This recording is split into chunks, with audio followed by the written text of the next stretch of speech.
dusangiye abagabo. Hagararaho mada. Ariko mada, ikigaragara aha hantu hinjiye nk'uhazi neza. Mazi biki kandi ubwa mbere ngerageje kuhinjira ngo ndahazi. Uhazi nyine. Hari igitangaje kuhamenya.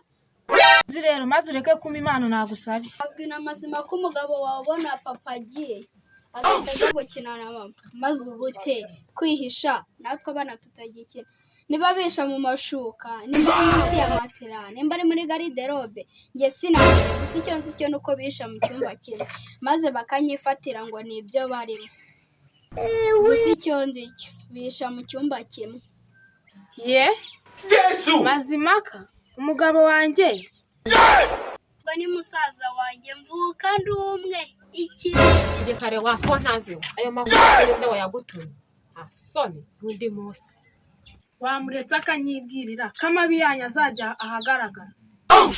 Cyo wakoze Mazimaka nataha nta kintu ari bumbwire agenge.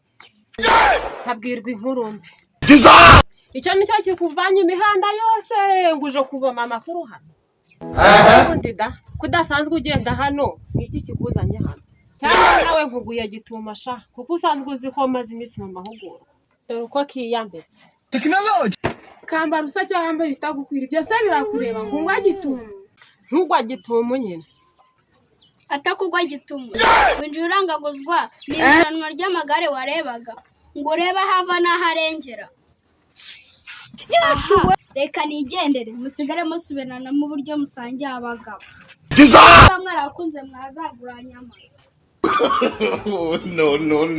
Ye? Dusangiye abagabo.